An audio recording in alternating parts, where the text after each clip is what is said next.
Boa, pensadores! Vocês estavam com saudade da gente, né? Pois é, voltamos, né, Evelyn? Voltamos com tudo. Começar agora um novo ano, uma nova temporada, novas conversas. E vocês não sabem, viu? Tem muita novidade por aí. Quem ficou acompanhando a gente, né, nesse período que a gente estava longe dos estúdios, no Instagram, viu que a gente circulou por muitas áreas e fez muitas coisas, né, amiga? Nossa, a gente foi se aventurando aí, tentando umas coisas novas, melhorando algumas coisas que a gente tinha iniciado e precisava dar uns ajustes. Mas o nosso carro-chefe sempre foi o podcast. A gente começou gravando podcast, então não tinha como a gente não voltar pro nosso produto principal. Que é o podcast. E que saudade que eu tava desse contato, desse network, de conhecer pessoas e trazer potências, né? Potências da nossa comunidade para esse espaço, para dialogar e conversar. E hoje a gente tem a nossa reestreia. E, modéstia à parte, escolhemos cautelosamente o nosso convidado de hoje, né? Uma pessoa incrível e a gente vai deixar que ele se apresente para vocês. Com vocês, Hugo. Oi, tudo bem? Prazer, meu nome é Hugo, eu sou ator, poeta, também sou dançarino, dou aula de educação ambiental e também educação antirracista dentro das escolas e também sou facilitador de projetos sociais. E assim, o Hugo, ele é um menino, né? Hugo, você tá com quantos anos? Eu tenho 15 anos, E já faz tudo isso. Ah, já tem esse currículo. Essa questão de idade sempre me pega. Sempre me pega. Então, quem assiste os podcasts anteriores vai sempre falar: Meu, ela sempre fala isso. Porque sempre pega. Porque eu vejo vocês tão jovens, assim, tão novinhos, né? E já galgando espaços de tanta relevância dentro da militância, que eu falo, cara, quanto tempo eu dormi? Mas tá bom. Parabéns por você já estar aí voando, né? Dentro da militância. E assim, foi um breve currículo, mas fala um pouquinho mais de você, como que você adentra nessa cena cultural aqui na Baixada Santista. Você é de uma comunidade de Santos, fala um pouquinho de onde você vem, como que você entra nessa cena cultural. Eu vim de São Manuel, né, uma comunidade totalmente periférica, fica ali do lado do Norte no Dique, onde tem uma das maiores ocupações de favela sobre palafita. E eu comecei, né, apenas com 11 anos de idade, dentro da escola, né, querendo aquela sede de querer ser ator, né? Então eu comecei a fazer teatro apenas com 11 anos. Eu sempre via desenho, sempre via aquelas novelas de criança e nunca via um personagem preto naquela TV, né? Eu sempre me perguntava por que não tem nenhum jovem ou uma pessoa preta na TV. Até quando eu tava ali meus 10 anos, eu comecei a ver a DPA, Uhum. né, a primeira temporada, e eu vi o Luciano Querino, né, que é um ator e foi que criou essa vontade de eu querer estar na TV, foi que criou essa vontade de eu querer ser ator. Então aí eu comecei a me aprofundar no audiovisual e no teatro, né, então disso eu comecei a me aprofundar muito mais, foi acho que mais de 5 anos atuando entre peças de teatro, tem filme que eu também já participei, um curta-metragem, né, dentro de um grupo que eu participava, e disso eu saí um pouco da área mais da atuagem e fui pra dança. Né, dessa eu não sabia, né, foi do nada, né, foi do nada participando de dança, então hoje eu danço carimbó, as pessoas de carimbó, de frevo, de axé no carnaval, e eu também já fui até pavilhão de frente de uma mini escola de samba lá da onde eu moro, que é o São Manuel, né, então hoje eu sou totalmente aprofundado na cultura. E eu se criei em base da cultura e também em base da família ali do lado, né. São Manuel é uma comunidade totalmente acolhedora, uma comunidade que acolhe, que abraça, né. E cada vez mais tem projetos lá dentro. E eu fico muito feliz porque eu iniciei dentro desses projetos. Esses projetos me formaram como cidadão cultural, né. E minha consciência criou totalmente em base da cultura, iniciativa cultural. E hoje você é um multiplicador também, né? Você falou de fazer palestras, você faz facilitações, então você também tá passando isso para outros jovens que nem você. Eu me peguei muito nisso da idade, porque às vezes você tá falando e parece que a gente tá falando assim, com adulto, sabe? E você tá trilhando ainda, então imagina essa potência que tá aí, né? Já é um muito potente, mas o que mais tem por vir? Sim. Gente, eu vou pedir desculpa. Vou pedir desculpa aqui, a Aline fazendo a Alinice, né? A gente está em estúdio novo, inclusive queria agradecer o espaço, e eu tô me adaptando ele aqui, acabei de derrubar. Então, se vocês ouviram algum barulho estranho aí, foi eu fazendo minhas alinices. É, quem já acompanha a gente há 2 anos É, só, já vou, já tá acostumado. Quem tá chegando agora, seja bem-vindo e prazer, essa é a Aline. Que às vezes eu faço algumas alinices. Então, mas é isso, né? Inclusive, eu conheci o Hugo, e aí a gente vai falar disso um pouco mais para frente, que é o Câmera Jovem. E aí eu acho que a cultura, quando você traz, né, da onde você começou, da vontade de fazer teatro, de não ter representatividade, né, dentro do ambiente ali da escola e na TV que você acompanhava, eu acho que a base é da cultura. Porque a gente também começou numa pegada um pouco parecida, de Uhum. fazer audiovisual, mas a partir disso a gente começa a perceber as ausências, né? Que existem no na Sim. nossa comunidade, na escola. E aí que a gente pula para o outro lugar, que é a parte que você faz parte, né? Do Câmera Jovem, e que a gente vai falar um pouquinho mais para frente do que é esse projeto. É, mas eu acho muito legal essa tua trajetória de querer estar dentro de ambientes culturais, sabe? Enquanto um menino preto e fazer com que isso seja multiplicado para a juventude, que é o que você representa hoje. Parabéns. Tem alguma coisa assim hoje que você fala, além da tua vocação, além disso que te motiva, e aí quando bate algum desafio ou um desânimo, você fala: "Não, isso aqui me segura nesse cenário"? Eu acho o que mais me motiva hoje são as pessoas que estão ao meu lado, Uhum. né? Eu acho que uma pessoa, todo mundo tem uma raiz. E minha raiz é onde eu moro, é onde eu convivo, foi onde eu me fiz cidadão, foi onde eu me construí como Hugo Freitas, né? Eu acho que quando nós, muitas das vezes, tem muitas pessoas que crescem, vão negando as suas raízes. E disso elas vão se tornando, perdendo um pedaço delas mesmas. E eu sempre penso, se um dia eu negar minha raiz, eu vou me perder nesse caminho. Então eu nunca nego ela, então eu falo sempre de onde que eu vim, as pessoas que estão ao meu lado, que sempre me apoiam, né? Então hoje eu tenho uma rede de apoio enorme, né? Se for para poder aqui falar nomes, são diversas pessoas que entraram na minha vida e só agregaram cada vez mais, além da minha família, que me apoia demais, né? Mas também tem as pessoas, a família que eu criei lá fora, né? Eu descobri o mundo fora do meu portão. Até então era Vitor por portão para dentro. Quando eu fui pro portão pra fora, eu conheci um mundo totalmente diferente. E essas pessoas me acolheram. Então, eu acho que sem essas pessoas do meu lado, eu acho que eu não estaria todo dia prosseguindo. Se eu não tivesse um bom dia de um vizinho meu, se eu não tivesse alguém falando, continua, pô, tô te admirando demais, te vejo todo dia. Você é o futuro da nossa comunidade. Cada vez que eu saio na rua e uma pessoa me para pra conversar e me dá um bom dia com uma felicidade enorme, né? Até quando o nosso dia tá meio triste, eles vêm, dão um abraço e alegra. E essa é minha raiz, né? O Samuel faz isso comigo e faz eu prosseguir totalmente nisso que eu quero, né? Então, acho que o que me faz prosseguir todo dia, me faz estar todo dia na luta, é o meu bairro onde eu moro. Hugo, conta pra gente. Agora a Evelyn Agora fui eu fazendo. fazendo Evelyn Disse. Evelyn disse. Peguei, peguei. Hugo, conta pra gente um pouco de como é na escola, né? Que você trouxe uma fala do portão para dentro, né? E quando eu começo a ver do portão para fora. Você percebe que a juventude, né? A galera da tua idade, eles têm esse olhar de que existe um mundo da comunidade para fora? É sempre eu comecei tudo isso dentro da escola, né? Tudo isso eu comecei da escola e depois saí do muro pra fora, né? E eu sempre trago aquilo, né? Quando tem uma comunidade, tem uma pessoa que dá inspiração para essa juventude, a juventude começa a se locomover, né? Começa a se juntar.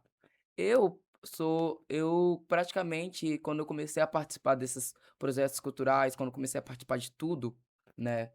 Eu ia sozinho, eu era o único, né? Então não tinha tantos homens ali participando, nós sentia essa falta.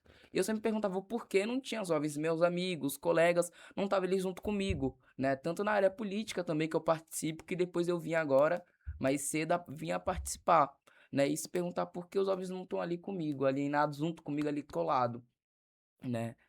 Então, respondendo a sua pergunta, eu acho que os jovens eles não conseguem enxergar diretamente a oportunidade. Demora um certo tempo, Uhum. demora um certo momento. Tipo, eu demorei anos e anos pra perceber que tinha uma parte de coisa na minha comunidade, porque até então eu só tacava pau nela. Não, eu não gosto de morar aqui, bibibi, mas depois eu percebi o mundo que minha comunidade é, né? Então acho que o que falta pro jovem é olhar e perceber. Então, a partir do momento que tem um jovem ali representando, pô, tem um jovem ali representando. Então minha comunidade tem isso, minha comunidade tem aquilo. Ah, por que eu não tô participando? Será que eu posso participar? Será que eu vou atrás? Será que eu corro atrás? Então, eu acho que é isso. Quando tem inspiração, quando tem certas pessoas para poder inspirar uma juventude, né? É sempre uma montanha, tem um ponto, mas também tem a base, né? Então, tem que ser um levando o outro, né? Então, acho que para a juventude estar ativa, tem que ter um grupo de juventude também ativa para poder levar essa outra juventude, né? Então, eu acho que é muito disso, né? As nossas periferias, nós tem várias existências negras de juventude, né? Vários jovens pretos, pretas e periféricos que são raiz mesmo e levam. E muitas das vezes quando nós vai ver a história deles, eles começaram totalmente sozinhos. Só eles de jovens, né? Só eles participando. Então eu acho que é isso, né? Demora um tempo para poder ver a proporção de como que é o mundo por conta que nós estamos num momento tipo momento de euforia, um momento tipo, nós somos adolescentes, bora aproveitar a vida. Então demora um pouco de tempo. A questão até de responsabilização também, né? Um processo de, tipo, a culpa é de todo mundo, mas onde Sim, que tem a minha responsabilização nisso? E hoje a gente vê os municípios aqui da Baixada, tem uma certa presença de jovens na Atuantes, política, assim, né? né? Atuante. Eu vejo aqui na Praia Grande mesmo, em São Vicente também tem uma movimentação, em Santos. Vocês fazem essa articulação entre os municípios, vocês jovens ali, principalmente que estão à frente ali já nos movimentos de políticas públicas e afins? A gente tem, inclusive, né, um episódio feito Tem. com um Com... jovem que na época era jovem, tinha sua idade. Era mais Acho ou que o menos Lucas tinha a isso. idade dele, Tinha uns 16, 16, 15. 17 É. na época, O eu acho. Lucas Almeida, Aí hoje ele tá com da 18. Praia Grande. Hoje ele é jovem, mais atuante ainda, Uhum. mas ele era igual você, assim, no ensino médio, A né? gente trouxe na época ele até Começou pra falar do Grêmio do Estudantil da Grêmio. escola. Foi É, pra falar da atuação bem na escola é mesmo. daqui da Praia Grande. Então, um beijo, inclusive, pro Lucas. Maravilhoso. Quem puder pode assistir o episódio, que também é legal. É, é isso que a Evelyn falou, né? Eu acho que, talvez aí eu vou puxar um pouco a sardinha, talvez é isso, né? Pensar fora da caixinha. Porque eu acho que o papel é exatamente esse, né? É a gente potencializar, né? As vozes que já existem, como você trouxe. É, a potência já tá lá. A Evelyn tem uma fala que eu me recordo, que eu tô bem nostálgica hoje, viu, gente? Me perdoem. É, é, a periferia não tem só criminalidade e marginal, E sabe? rua esburacada. Rua esburacada. Não tem só o que é ruim.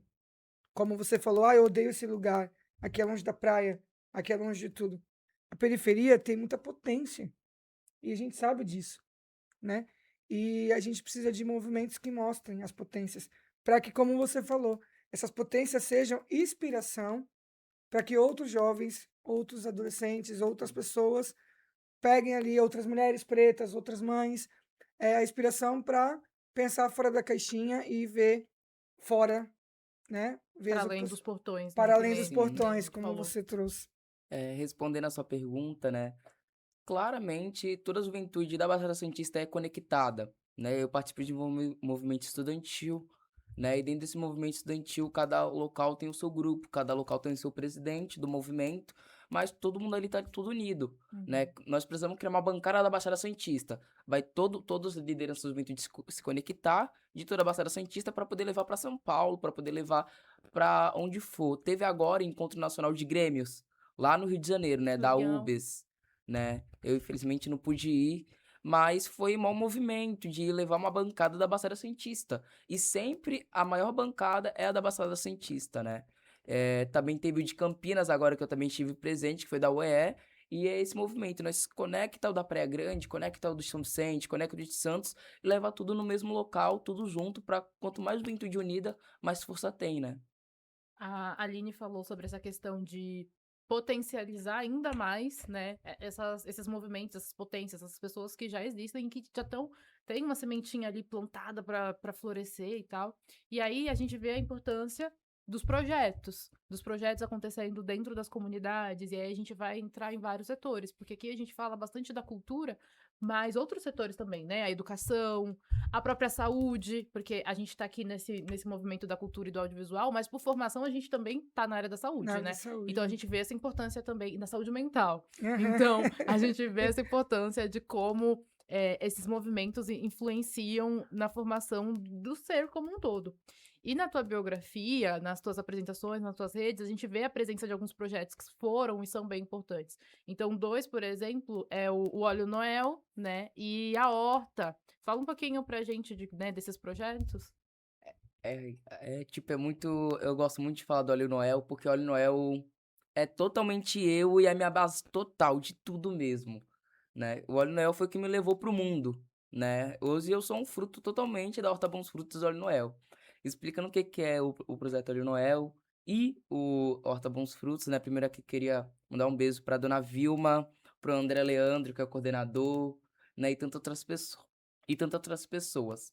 O Olho Noel é um projeto que se criou em 2016, através de uma pesquisa do André Leandro, que ele é assistente social, né, formado, e ele perguntou, saiu na rua, junto com os jovens, perguntando o que que as donas de casa faziam com seus óleos de cozinha usado, né? E muitas delas falaram, nós taca na boca de bueiro, nós taca no ralo.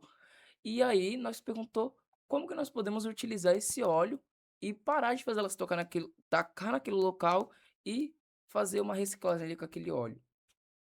O projeto começou com mulheres batendo em porta, coletando óleo, né, na casa de cada pessoa de São Manuel e também do Piratininga, que é um bairro vizinho.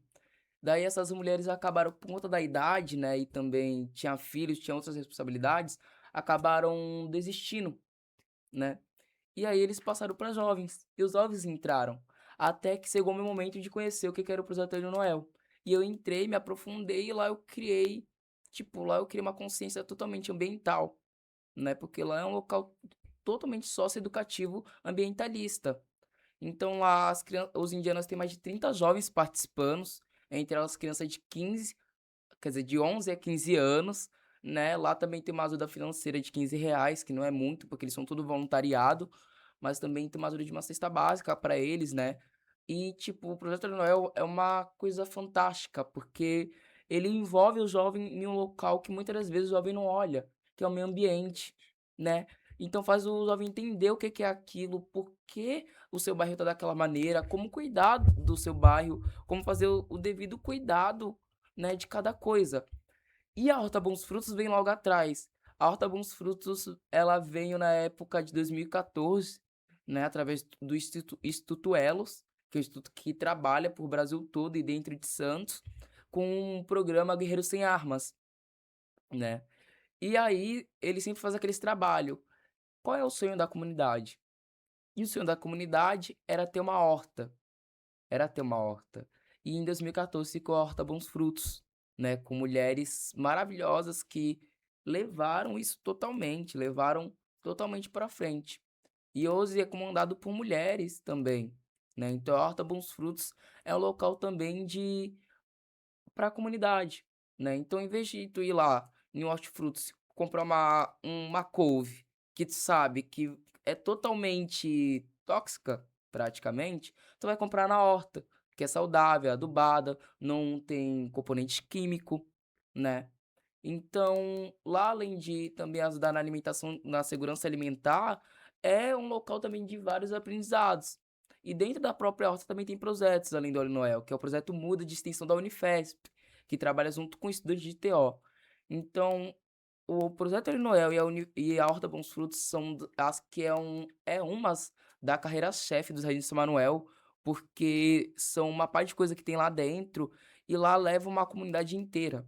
E o que mais admiro lá é trabalhar com jovens. E eu sou um jovem de lá, né? Eu sou uma semente da Horta Bons Frutos. Eu sou um fruto da Horta Bons Frutos, né?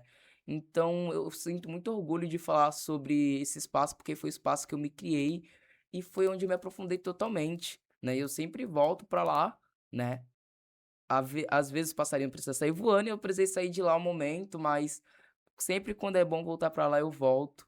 E hoje tem mais de 30 jovens participando, entre eles de 11 a 15 anos, e tudo da comunidade, né? E nós vemos eles trabalhando com alegria, eles fazem aquilo com vontade, né? Porque eles estão ali entre os amigos deles, e nós também temos um aprendizado, e é uma maravilha isso, é uma maravilha. Quem tem a oportunidade de conhecer, conheça, né? Nós temos a rede social da Horta Bons Frutos, é a Horta Bons Frutos, também tem o projeto Olho Noel, que é o projeto underline Olho Noel, né? Quem seguir e querer conhecer o projeto, conheça e se aprofundar mais, porque são coisas maravilhosas, são mais iniciativas da periferias que as da comunidade.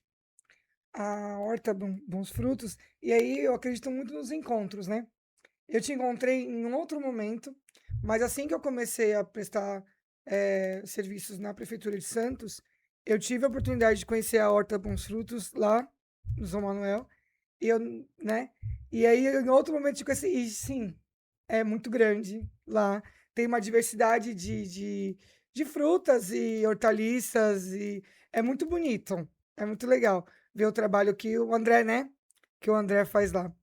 É, e eu não sabia. Soube lendo sua bio que você tinha participado desse projeto, mas é bem legal, assim, é um projeto que, como você trouxe, né, coloca o jovem e as pessoas da comunidade diretamente ligada com o meio ambiente, e a gente, vale lembrar, como a Evelyn falou, que a gente é da saúde mental, e a saúde mental também é isso, né, amiga? Tipo assim, é tudo. A gente não pode falar, é uma coisa que eu falo sempre, a gente não pode falar sobre saúde sem considerar todo o resto, sabe? E o meio ambiente, o meio onde a pessoa está inserida, faz parte também da manutenção dessa saúde mental.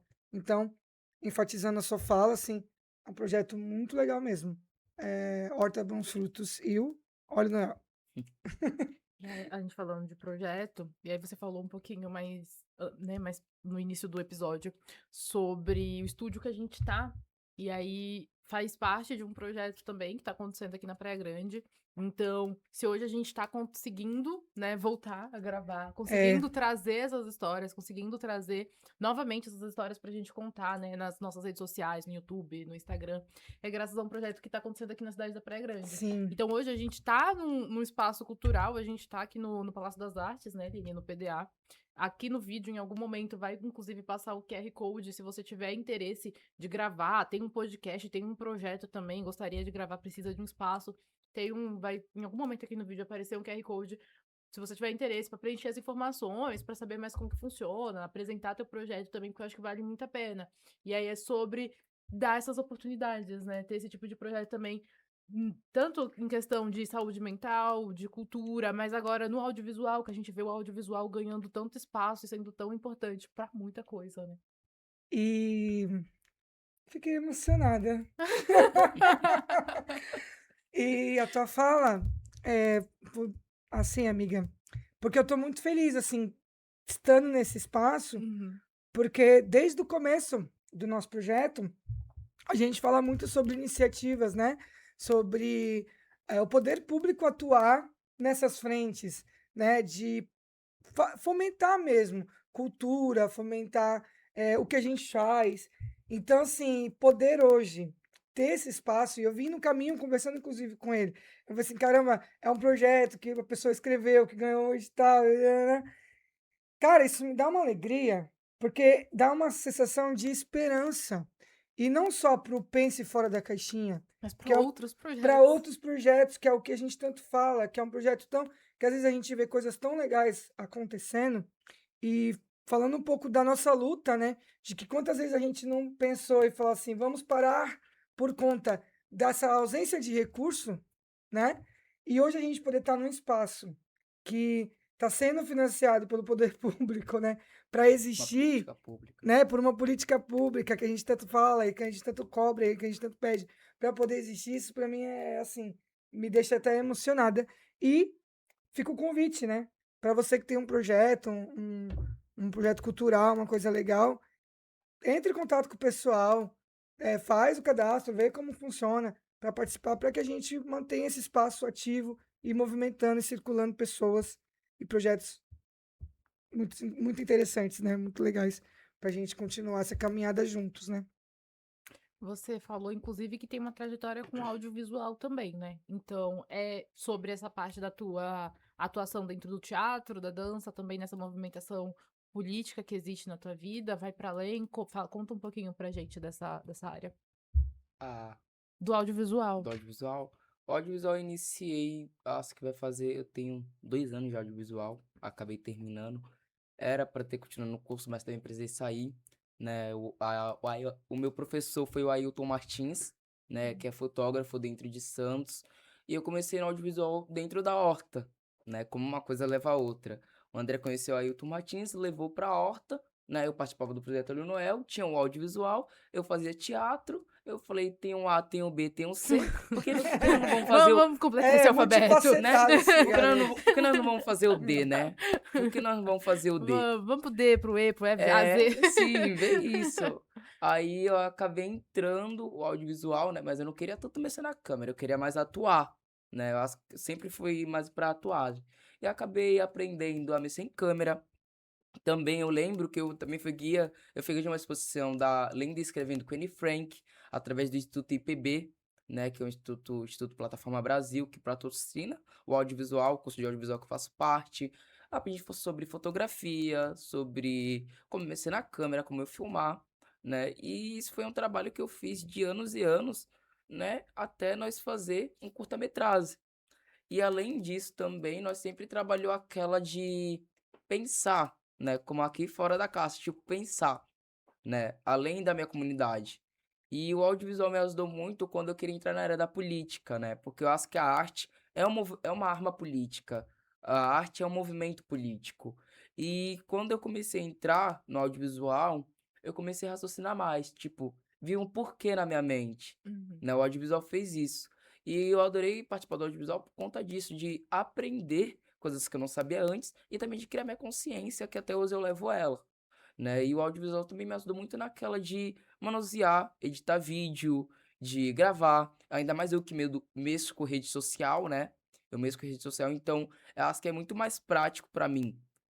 Porque eu tive conta o curso de audiovisual. Eu acho que se eu não tivesse, ia ser prático, mas também não ia ser tão mais fácil, mais maleável ali, né? Então eu acho que o audiovisual me ajudou muito nessa, né? De tipo, como mexer, saber o áudio, saber se a luz tá certa, né? Saber se tá contra a luz, se não tá contra a luz, na hora de ir pra poder editar, pra poder ajustar, saber qual luz que nós vamos usar, se é uma luz artificial, se é uma luz natural, né? E também tá ali tomando conta e risco de cada gravação que eu também faço minha. E aí a gente vê, né, como um monte de coisa que tá Precisava de acontecendo. um curso de audiovisual. A gente tá precisando fazer um curso também pra aprender mais algumas coisas.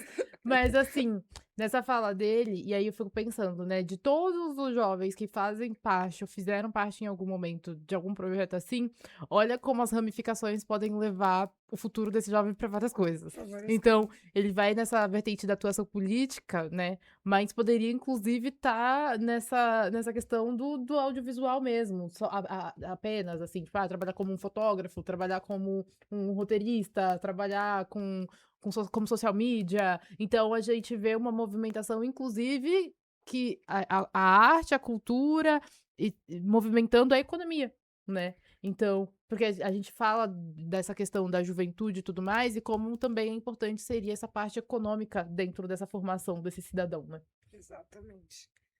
Exatamente. E como abre um leque, né? Não é que, nossa, porque ele Um vai. leque de Possibilidades. possibilidades. Sim, Muita coisa. o audiovisual me abriu muitas portas, né? O audiovisual e a Horta Bons Frutos me abriu muitas portas para várias coisas, para várias coisas. E foi no audiovisual que eu também comecei a escrever poema, né? Foi quando eu me apaixonei pela poesia e comecei a escrever poema. Foi quando eu comecei a participar de movimento estudantil, que foi através de um documentário que eu fiz parte, conheci a Michelle, que hoje em dia tá na Rússia, né? E ela fazia parte do movimento estudantil, e eu falei que fazia parte do Grêmio e tudo mais, ela também, também foi me encaminhando para isso. E foi isso que eu falei, né? Eu já alcancei o A, o B, o C, o D, bora alcançar as outras letras. E o audiovisual, ele abriu essa porta para a área política para mim também, né? Uhum. Então, eu fui fazendo documentário, eu fui conhecendo a Thaís, né? Que ela se formou em assistência social e ela tem um livro. Pô, legal, e ela é Você da tá de escola de Helena? É, samba. Thaís Helena. É.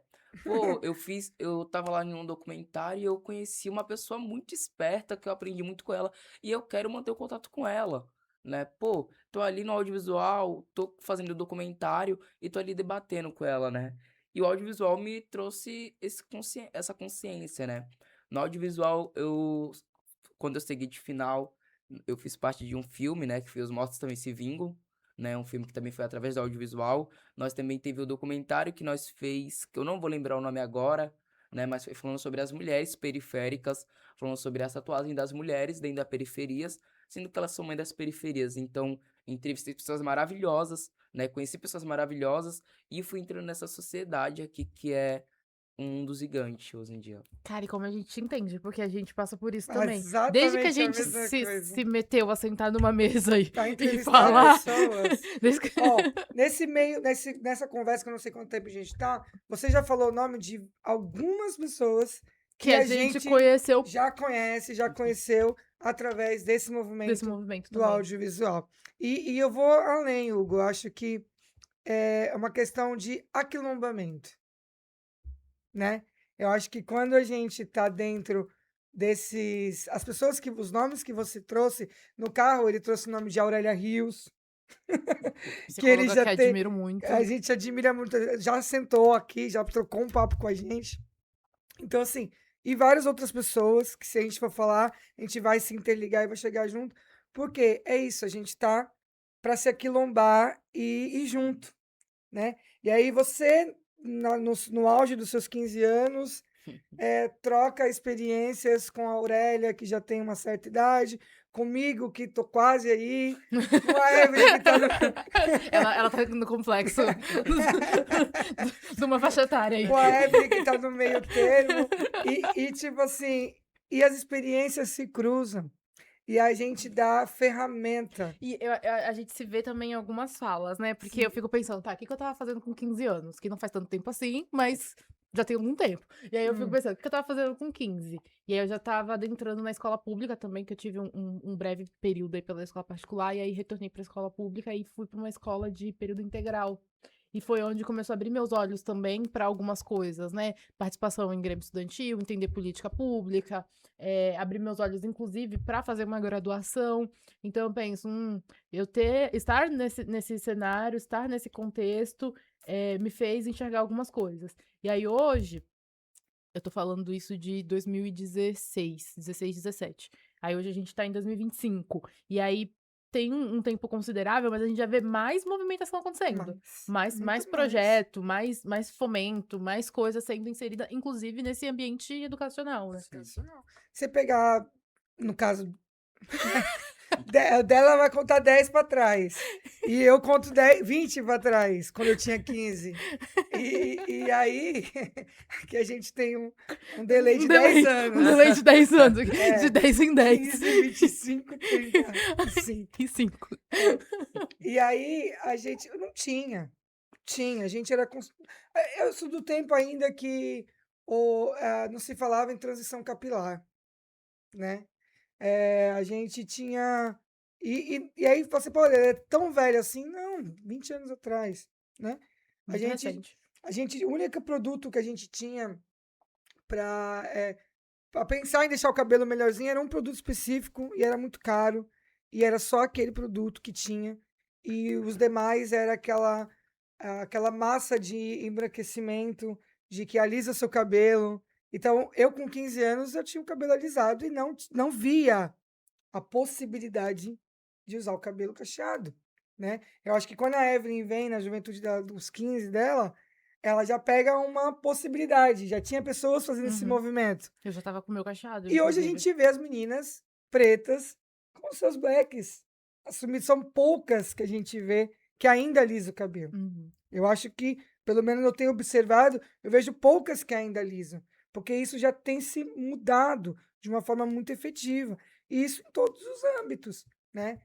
Política, falar de política na escola, não existia isso. Câmera jovem, Você trouxe o ponto da autoestima, e aí você citou o exemplo das mulheres, mas vale falar dos homens dos também, né? Dos meninos meninos também, pretos. né? Dos meninos pretos. Então hoje você tá aqui com trança, enfim, tá demonstrando a tua negritude. Então é um ponto também de se ressaltar que, mesmo há 10 anos atrás, que é os meus 15, eu não via os meninos usando trança, por exemplo. A gente vê essa movimentação hoje. A gente tem o relato do Tinho, Uhum. né? A gente entrevistou o Agostinho da página Revolução Preta, inclusive um beijo pro Tinho.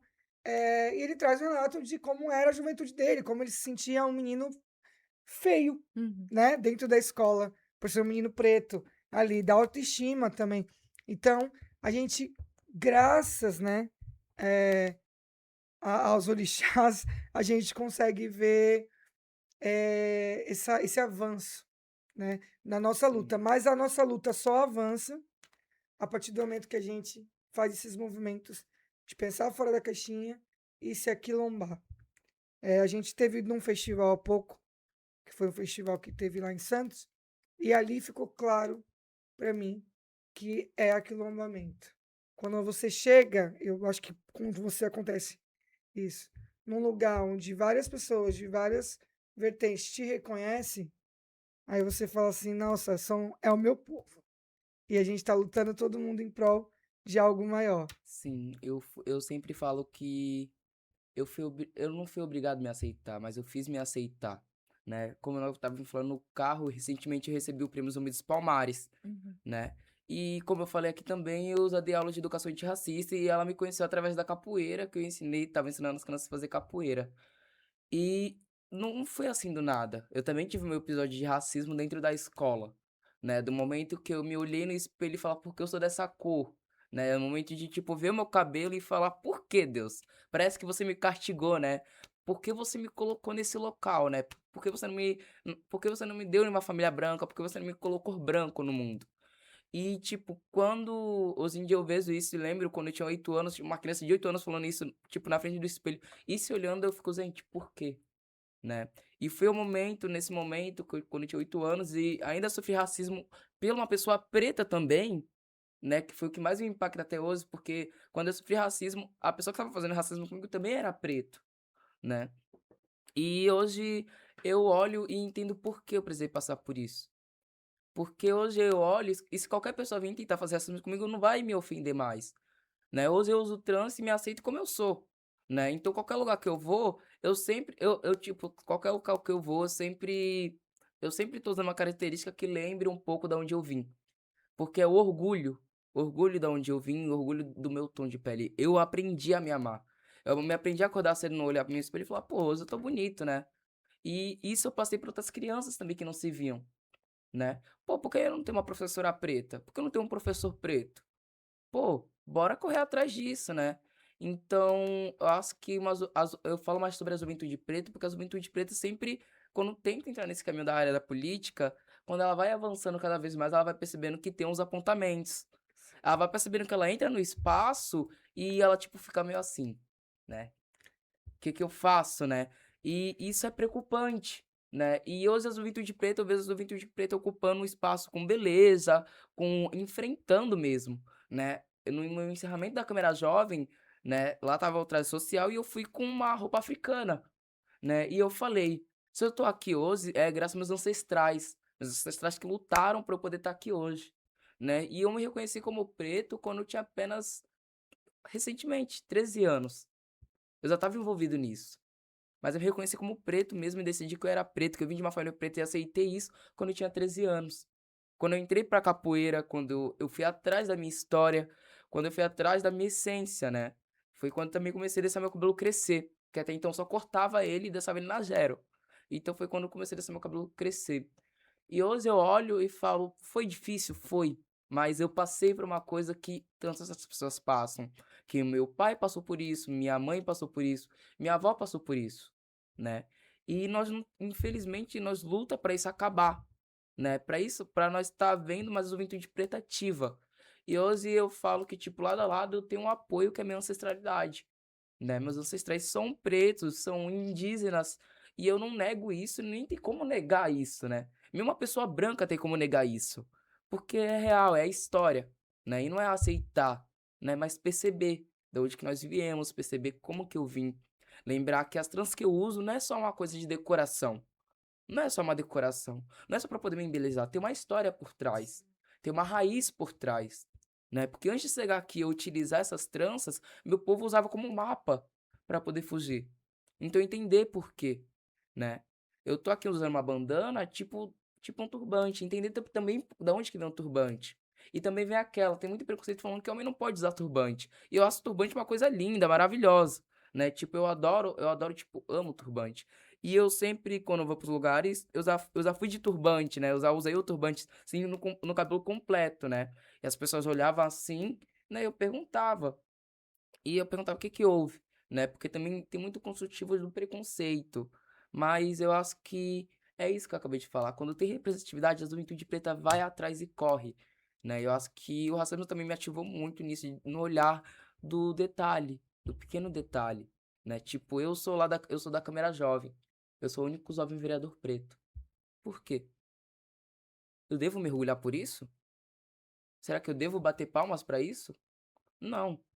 Se tem 7 cadeiras, eu quero que pelo menos 5 cadeiras dessa sejam ocupadas por juventude pretas, mulheres pretas, meninas pretas. Se aqui tem uma cadeira para presidente da Câmara, a presidente deve ser preta ou um preto, né? E isso foi, eu fiquei tão indignado que uma vez eu tava levando um projeto para a Câmara que era falando sobre o PVJ, que era o Programa de Valorização do Jovem, e nesse dia eu presidi a sessão, né? Nesse dia eu presidi a sessão. E o moleque falou, pô, tu é fera, né? Ele falou outra coisa, mas tu é fera, né? Tu é o único moleque preto e ainda tá presidindo a sessão. Pô, da hora isso, né? E na hora que ele falou isso, eu fiquei, pô, legal, né? E aí foi quando eu percebi, eu sou o único jovem preto da Câmara Municipal. Entre 21 escolas, eu sou o único preto. Por quê? Será que eu devo mergulhar por isso? Será que eu devo bater palmas pra isso? Pra mim, eu acho que não. A tua fala me deu vários insights. Mas, Várias referências. E eu vou pontuar as referências aqui que me veio à cabeça. Primeiro, quando você fala dessa questão do se reconhecer preto, né? Se entender como um homem negro, como um menino negro, me remeteu ao livro Tornar-se Negro, da Neuza Santos. Porque é realmente esse processo da negritude. Para além da cor da pele, para além de você entender o fenótipo, você se apropriar de mais algumas coisas. Então, fazer esse resgate histórico, entender a tua ancestralidade, entender essa questão também da estética, é o tornar-se, né? Que a Neuza Santos falou brilhantemente no livro dela. E essa fala agora no final, eu vi um vídeo recente, esses dias, da Thaís Araújo falando sobre isso, né? Sobre como ela foi referência, e ela é tida como referência há muito tempo por ser a atriz negra, a atriz mais, e durante muito tempo foi só ela, né? Muitos anos sendo só ela.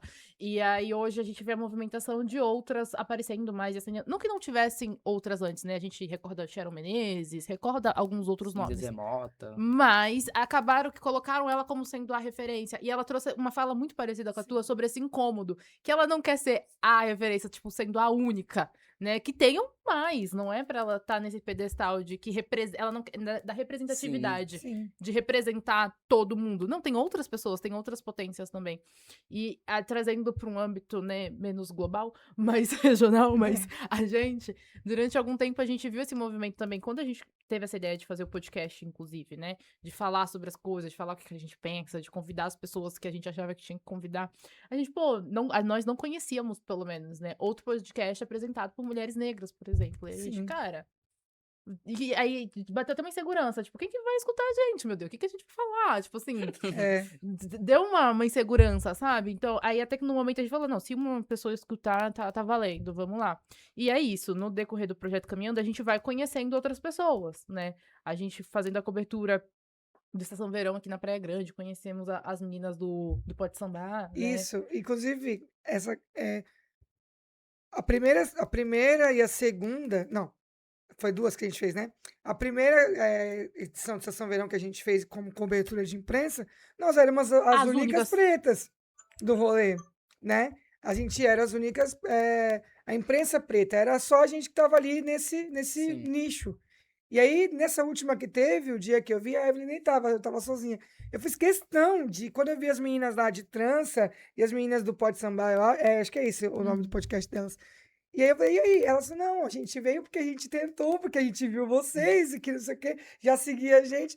E aí eu fiz questão de tirar uma foto e eu falei assim, cara, aumentando a imprensa preta da Estação Verão, assim, sabe? Por que isso?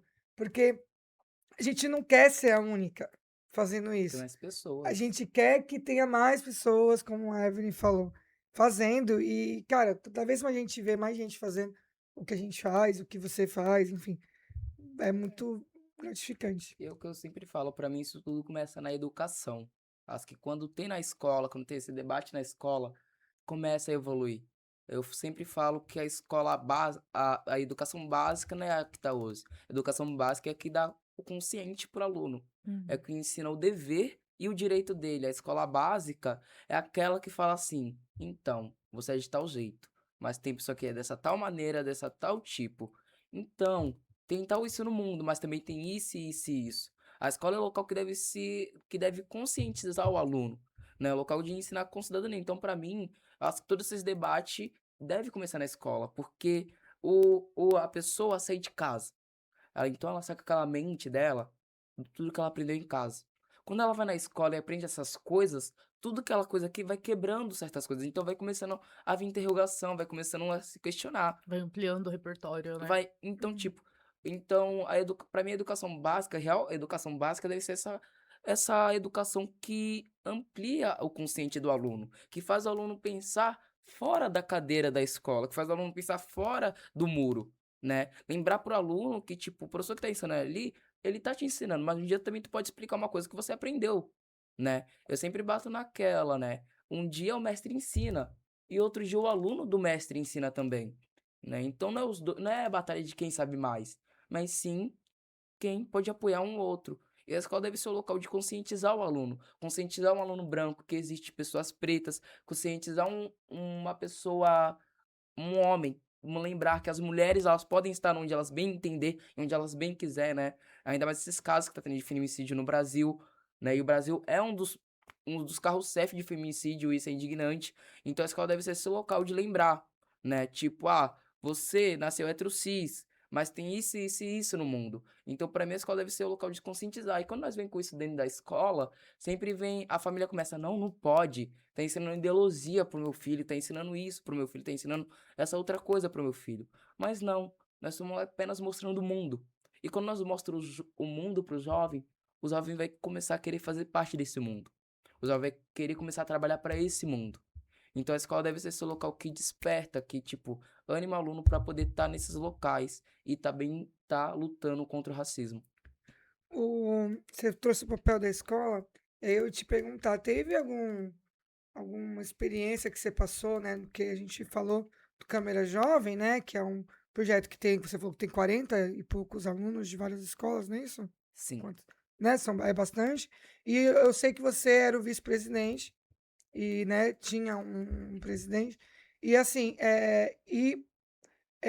esse presidente era aluno de uma escola particular, um menino branco. E aí, assim, eh, existia um conflito? Porque eu imagino que vocês dialogavam muito, né? Por você ser o vice, ele ser o presidente, enfim.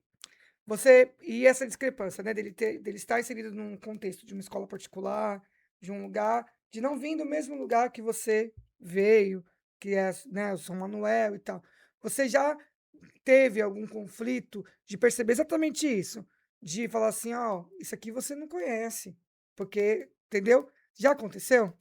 claro, aconteceu, né? Mas eu acho que o Câmara Jovem é aquele espaço de dividir opiniões, Uhum. né? Debater opiniões. E lá eu percebi vários tipos de alunos de escola particulares. Tinha aqueles que eram mais conservadores, tinha aqueles que eram mais, né, Mente aberta, mente assim. aberta. E uma das discussões que eu tive, que foi recentemente, foi a que mais repercutiu, que foi falando sobre o Rio de Janeiro, né? Foi falando sobre o que aconteceu no Rio de Janeiro, né? Que foi uma coisa que tomou proporção que, tipo, na hora que apareceu na tela do meu celular, eu falei, o quê? Peraí. Eu precisei sentar e falar, o que de novo? É isso mesmo que eu tô vendo? É isso mesmo que tá acontecendo novamente? Tapete de pessoas mortas, é isso mesmo? Isso não é uma proteção da comunidade. Isso não tá protegendo a comunidade, não. E aí foi quando eu vi isso que nós levamos esse debate pra Câmara. E o outro jovem, né? O outro jovem, ele pegou e também quis trazer o seu lado, né? Trazer o seu lado como? O seu lado de visão dele que mora em um local totalmente que não é periférico.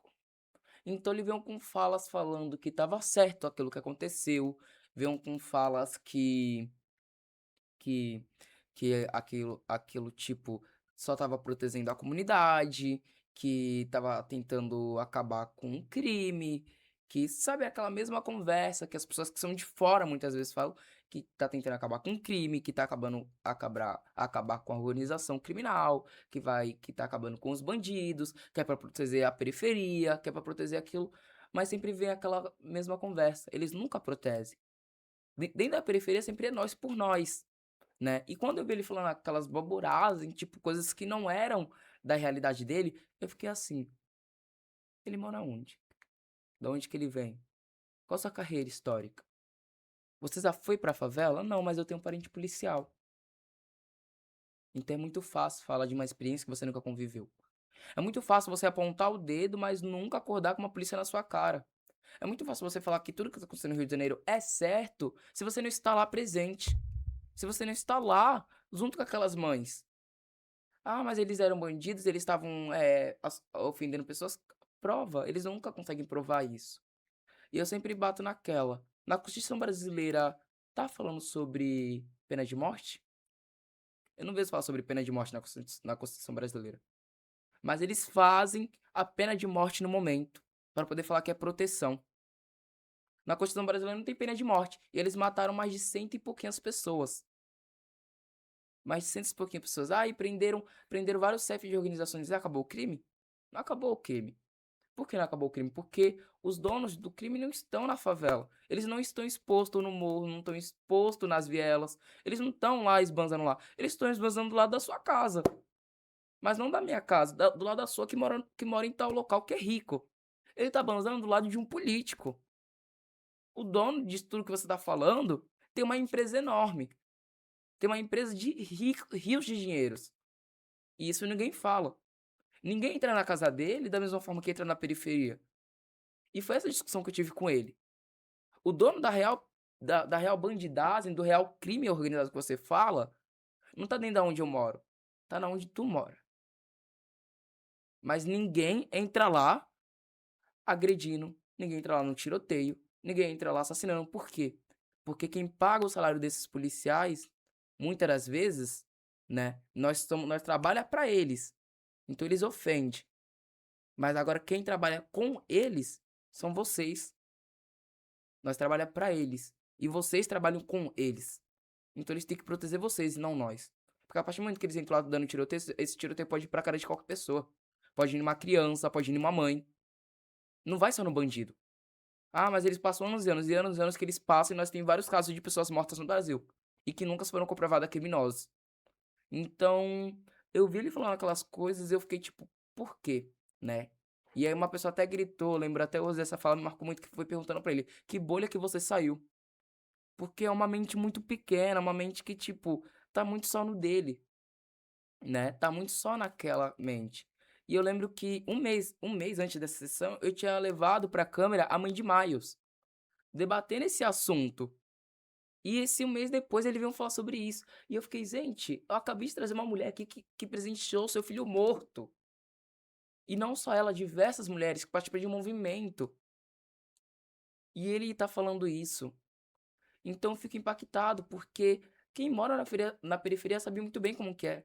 Sabe muito bem você tá indo, sair da sua casa e comprar pão e tá entrando uma polícia com uma arma pra fora, mirando na cara de criança. E ele nunca presenciou isso. Então é muito fácil ele falar porque ele não teve lá dentro. É muito fácil ele apontar o dedo, sendo que ele não tá lá no meio do tiroteio. Ele, mas se correr é porque é bandido. Ah, então se tiver no meio de tiroteio e estiver na rua, eu vou correr, então eu sou bandido? Isso não faz sentido, não tem proporção. E o debate comigo foi com ele, foi por causa disso, né? Porque tem muitas pessoas de fora, que são os reais ricos, políticos, reais empresários, que são donos desses crimes organizados, e não são as pessoas de fora. Sabe que a gente falou aqui de vários projetos, e aí entramos na questão da Câmara Jovem, e talvez para quem esteja assistindo, e enfim, né, para muita gente que possa vir a ver esse recorte ou episódio completo, a gente não fez uma explicação que às vezes parece básica, né, mas não é tão básica assim para todo mundo e nem todo mundo tem esse acesso. Explica pra gente e para quem está assistindo, a função da Câmara Jovem, esses debates, né, que acontecem, mesmo não sendo necessariamente da nossa região, e a importância de trazer também esses debates de fora. Fala um pouco dessa atuação de vocês e qual que é a influência, politicamente falando mesmo, no cenário político regional, né? Que a gente está falando aqui, nesse Sim. caso, de Baixada Santista. O Câmara Jovem, eu acho que aqui dentro de Praia Grande tem outro nome, que é Parlamento Jovem, Parlamento Jovem. Isso. né? Mas o Câmara Jovem ele vem para poder mostrar o que que é o legislativo, Uhum. né? Como que funciona a Câmara de Vereadores, como que funciona a Polícia Constitucional, então vem para poder explicar como que funciona a real política, né? Então ele pega aquele jovem que está interessado por isso e ingressa para ele ser um jovem vereador por um ano. É como se né? fosse uma formação política? Sim, tipo uma formação política, né? Então, lá nós aprendemos sobre o executivo, sobre o administrativo, sobre o legislativo, aprendemos sobre a Constituição brasileira, né? Nós também vem com aquela aprender sobre o que que é, como que a política se criou e da onde que veio a real política, né? E quais são os trabalhos de cada um, quais são as funções de cada local, do federal, do estado e do município, né? Dividir cargos. Então, a Câmara vem para poder trazer uma formação política, de nós entender o básico da política, né? Então, lá mostra para que serve a Constituição brasileira, mostra por que serve o legislativo, mostra o que que é, qual é o trabalho do federal, qual é o trabalho estadual, qual é o trabalho do município, qual é a diferença entre prefeito, governador e presidente, a diferença entre vereador, deputado e senador, né? Então lá mostra isso. Né, e também mostra a função de cada um, mostra o que que é o CTF, o CTF, né, o que que é o CTJ, né? Então lá é o local de formação política. E além dessa formação política, também tem um debate de nós levar requerimentos, projetos de leis, indicações. E nós levando isso, sempre tem aquela pessoa tipo, mas esse projeto será que é bom mesmo? Será que isso é bom? Então vem com esse debate, né, de tipo, bora debater, bora conhecer o projeto dele, né, para poder também entender e debater nele. Então, o Câmara vem para poder mostrar o que que é o legislativo, né, e mostrar como que funciona essa operação política, né, bem aprofundada. E como que faz para participar? Qualquer estudante da rede municipal? Então, eu dentro de Santos, pelo menos dentro de Santos, que até onde eu tenho experiência, cada eles trabalham com 3 ensinos. O ensino particular, que são as escolas que mais concorrem, né? São as escolas que mais entram em guerra, né, para poder estar colocando representante, sempre tem competição de 100% de votos. As escolas particulares, municipais e estadual. E cada uma delas tem 7 cadeiras, né, contando com titulares e suplentes, Uhum. né? Então são 42 jovens vereadores e vereadoras. E ocorre dentro da escola mesmo. A primeira fase é dentro da escola, onde nós passamos em sala, falando a nossa proposta, como jovem vereador, o que que nós quer protocolar lá dentro, e vem a votação. E é tipo o aluno ele pode votar ou na chapa que tiver, tipo, se tiver 3, eu vou votar nessa tal. Ou pode votar em branco, né? Ele pode escolher em votar ou nas chapas, eu vou votar em branco, ou anular o voto.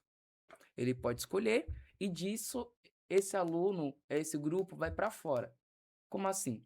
Então, bora falar que dentro de uma escola nós tem a escola particular, nós tem 7 escolas. E cada escola tem 2 chapas, né? E só pode entrar 2 escolas. Essa escola aqui teve 87% dos votos. Essa daqui teve 92. Vai elas duas. As outras duas teve 40, então teve menos. Então, primeiro ocorre dentro da escola e depois fora, para uma seletiva de porcentagem de votos. Eu particularmente não sei se é assim que funciona, tipo, aqui na Praia Grande e nos Eu outros também não municípios. sei, fiquei Mas, curiosa. também Se alguém se souber alguém e puder, souber, Uhum. comenta. Sei lá, vou dar uma comenta. pesquisada aqui, mas não sei É, se vai dar tempo, mas assim, acho que o, é isso, comenta, compartilha a informação com a é, gente. é uma coisa que me deixou intrigada, né? Essa disputa e esse desejo das escolas particulares estarem dentro desse ambiente, né? E aí fica o questionamento para quem pensa fora da caixinha fazê-lo, Deixa aí os comentários, o que né? vocês acham. É, Deixa aí nos o que, comentários, né? o que mais me deixa, tipo, É. irritado, e foi uma das coisas que fez eu também apagar o vídeo, né, que é aquilo. O aluno de escola particular vai representando a sua escola. E a escola particular tem uma proporção enorme, né? Então, se ele for representando uma tal escola particular, tudo que ele falar vai afetar a escola dele. Tudo. Então, tudo que ele falar vai afetar a escola dele. A imagem da escola, né? A Você diz. imagem, entendeu? Então, tudo vai afetar a imagem da escola. Tipo, se o aluno do município falar, vai afetar a SEDUC. E às vezes me afeta mesmo, né? Porque, tipo, muitas das vezes me afeta tanto. Se um aluno da escola estadual falar, piorou, aí ninguém mesmo quer saber, né? Muitas das vezes, aí mesmo, tipo, deixa ele falar à vontade. Mas agora, quando é uma escola particular, acaba afetando, Por né? que será? Será que o público, essa galera que está inserida dentro ali, né? As pessoas que essas escolas atingem, será que elas têm um pensamento crítico diferente? Será É, que elas questionam mais, né? é porque Do que as pessoas do estado, né? Será? Do que. Fica aí de novo. Não estou falando nada, estou fazendo perguntas, tá, gente? Não estou ensinando Fica aí nada. de novo o fica aí a questionamento. provocação, fica aí a É, provocação. fica a Provocação. provocação. Então, a partir dessa provocação, eu acho que a gente, nem sei quanto tempo a gente tá, eu sei que Acho que tá uma Uma hora. hora. É. é. E aí, cara, o papo tá muito bom. Eu só vou fazer uma pausa pra fazer uma coisa que, como é a nossa reestreia, eu não fiz ainda, mas a gente sempre faz. Então, pra situar vocês, né? Eu sou a Aline, Eu sou a Evelyn. a Evelyn. Esse é o Hugo Freitas, ele é um showman, né? Ele faz tudo, estuda um pouco. E a gente tá batendo um papo aqui sobre. Não tem nenhum tema, né, amiga, específico. A gente fala, na verdade, sobre essa atuação da juventude mesmo, né? Dentro de várias frentes, no cenário político, mas no cenário cultural também, né? Sendo como uma liderança mesmo. Acho que vai mais nessa vertente. E se você já acompanha o Pense Fora da Caixinha, você sabe o que eu vou falar agora. E aí eu vou falar, pedir encarecidamente, curte, compartilha, comenta aí o que tá achando, participa, engaja nesse vídeo, porque a gente ficou muito tempo sem trabalhar o Pô, YouTube e o YouTube vai dar trabalho pra gente pra para gente voltar entregar a o subir nosso esse vídeo. negócio de novo, então ajuda aí. Então a sua curtida nesse vídeo, está curtindo, está gostando, comenta. Tua interação vai fazer toda a diferença e compartilha o nosso vídeo com os amigos, com as pessoas que você acha que deva ter acesso a esse conteúdo para ajudar a gente a furar bolhas, chegar mais longe e fazer mais pessoas pensar fora da caixinha. E claro, se você ainda não tá inscrito no canal, se inscreve Se também. inscreve no canal, que vai ajudar a gente também. Se você é novo, seja bem-vindo ao Pense Fora da Caixinha, nosso primeiro episódio da quinta Dessa temporada. temporada, né? Porque assim, são mais de É. 60, volta e Tem mais, maratona. tem muito. Aí eu falei, deixa o convite pra você maratonar. Tem mais de 60 episódios, só gente boa. Então, é isso. Hugo, eu acho que a gente pode se Encerrando, encaminhar. né? Na verdade, isso não me veio esse insight quando você tava falando. Você falou que você tem poemas também, né? Que você escreve. Tá E pegando aí, a mania da Aline? então, quem vê os últimos episódios vai ver que a gente faz uns improvisos assim, a pessoa canta, a gente já canta aí. Se você cantou e você sentar um dia aqui, Já vem venha preparado. preparado que você vai cantar. Meu Deus, agora eu tô com medo. E agora você foi pego de surpresa. Não, mas me veio esse insight. Assim, tem algo, você teria, assim, se não tiver agora, tudo bem, porque a gente tenho. não preparou mesmo isso. Mas algum poema que você gostaria de declamar pra gente aqui, pra gente encaminhar pra esse encerramento? Eu acho que fica mó bonitinho encerrar assim. Sempre fica, né? Né? Sempre fica mó legal. E dá sempre um bom E a corte. depender, eu choro, porque eu sou manteiga derretida. Quase chorei, mas não chorei hoje. Eu tenho um poema, ainda mais nesse mês, que tá com vários casos de feminicídio, né, dentro do Brasil, que é uma coisa muito triste que eu vejo. E eu sempre bato naquela, né? O pior ser humano é o ser humano que sai da barriga da mãe pra poder bater em outra mulher. O pior ser humano que sai de uma barriga de uma mulher pra poder bater em outra mulher. Não tem essa consciência de classe, de perceber que o mundo só tem por conta delas. E eu tenho um poema que se chama Maria Sangra, né? Deixa eu ver se eu tenho um salvo aqui, tenho. Eu vou só contextualizar que você falou assim, né, desse mês. E aí vale lembrar que a gente tá retomando as gravações agora. Esse episódio, ele não tá ao vivo acontecendo nesse momento que você tá assistindo aí. Não sei se você tá assistindo de manhã, de tarde, de noite. A gente tá gravando em dezembro de 2025 e vai ao ar em janeiro de 2026. Então, só pra contextualizar esse espaço-tempo. E, infelizmente, em dezembro de 2025, a gente teve um aumento, né, considerável nos números de casos de feminicídio, que é revoltante. Então, vou começar. Eu vim falar de uma história que sangra. Todo dia. Uma história que tem nome, mas nunca ninguém chama de Maria. Maria morre todo dia, apanha todo dia, trabalha dobrado, engole o choro, engole a fome, engole o grito. Nesse país desigualitário, miserável, que bate na mulher e depois chama de guerreira, que chama de rainha, mas que nunca dá o trono pra ela se descansar, que chama de forte, mas que só queria descansar. Eu fico pensando, quem segura a Maria, quem abraça a Maria, quem ouve o silêncio que ela grita. Porque ser Maria aqui nesse local é carregar um peso do mundo nas costas tortas, é ter o corpo marcado e a alma cansada, um nome esquecido. Maria levanta cedo, dorme tarde, carrega nas costas o peso do mundo e ainda um samum de guerreira, como se isso fosse medalha. Maria sangra, sangra, sangra e ninguém vê. Maria sangra em silêncio e ninguém quer ouvir. Eu vim falar de uma história que fede a rotina, que fede a dor guardada. Uma história que se chama Maria. Maria acorda antes do sol, chega em casa depois da lua, que cansou de trabalhar.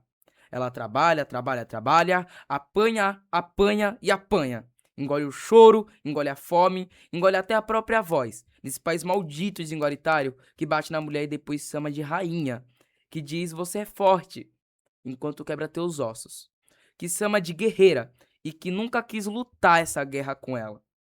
Eu fico pensando, quem segura a Maria, quem é que cuida de Maria? Quem escuta o grito que sai dela, que muitas das vezes é mudo. Maria sangra todo dia. Isso não é poesia e nem metáfora. É o sangue de verdade escorrendo na pia, lançado num lençol velho, escondendo um hematoma na maquiagem comparada a fiado. Ser Maria aqui é morrer devagar, morrer calada, morrer cansaço, morrer de susto, morrer de tanto morrer. E mesmo assim ela levanta. Porque se ela não levantar, quem vai dar o de comer? Quem vai pagar o gás? Quem vai segurar o teto que desaba? Maria sangra em silêncio. E o mundo surdo finge que não vê. Maria grita sem boca. E o mundo cego finge que não ouve. Maria é minha mãe, é a tua tia, é a vizinha do barraco do lado, é a mulher que passa na rua com o olhar baixo. Maria é todo dia. E o dia de Maria nunca acaba. É sobre, né? Potente, Potente, forte. forte, reflexivo. E obrigada por ter declamado pra gente, viu? Muito obrigada. É... É Fiquei isso, sem né? palavras, assim. É um momento difícil. Não sei como que vai estar o cenário em janeiro, É. mas infelizmente não tá parecendo ser uma projeção muito esperançosa. A gente segue daqui, segue fomentando cultura, fomentando arte, trazendo essas jovens potências e outras pessoas, né, para debater, para conversar aqui na mesa. Se você apoia, concorda, não concorda, seja bem-vindo, né, ao nosso canal. A gente está aqui para falar das coisas, para falar do que as pessoas querem, mas também do que não querem ouvir. Isso. Foi uma honra. Hugo. Eu te conheci já tem alguns meses e eu estava, assim como você, tem algumas pessoas que eu estava coçando, assim, sabe? Coçando, porque esse meu olhar, né, de eu quero você no meu podcast, quando eu conheço as pessoas. E quando eu te conheci, eu falei, eu quero você lá, porque eu sabia que seria isso. Seria essa energia. Sim. E não tinha outra forma da gente retomar os episódios do Pense Fora da Caixinha, se não com essa energia jovial, com essa força, essa vontade que você tem de mudar.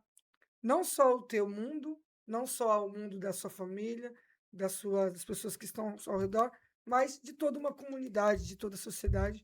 Então, muito obrigada por ser quem você é, por fazer o que você faz e por ter topado o Sim, desafio de mostrar um pouco sim. da sua essência para os nossos pensadores, para quem está nos assistindo e principalmente para a gente, porque você trouxe hoje, pelo menos para mim, uma energia diferente, né? E mostrou que a gente tem que continuar, né, amiga? Sim. Só E vamos.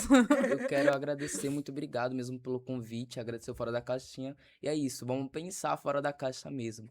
E pra terminar, o slogan, meu slogan que fica comigo, que é aquele: a juventude que muda a vida, muda a história da própria família. Então a juventude que é protagonista muda a história, a própria história. Então eu quero lembrar pra cada jovem, você que tá na sua casa, você que tá no meio de férias, pense bem o que que vai fazer ano que vem, né? Nós já vai, quando vai ser postado, vai estar no mês de janeiro. Então, pensar, né? Lembrar, se você ser protagonista da sua própria vida, você vai mudar a sua história e muito mais da sua família. Então, lembrar que nós podemos alcançar o mundo é difícil, tá distante. Não, não pense assim. Ele tá bem perto, o mais possível que você pensar. Só basta levantar e correr. Muito obrigado mesmo pelo convite.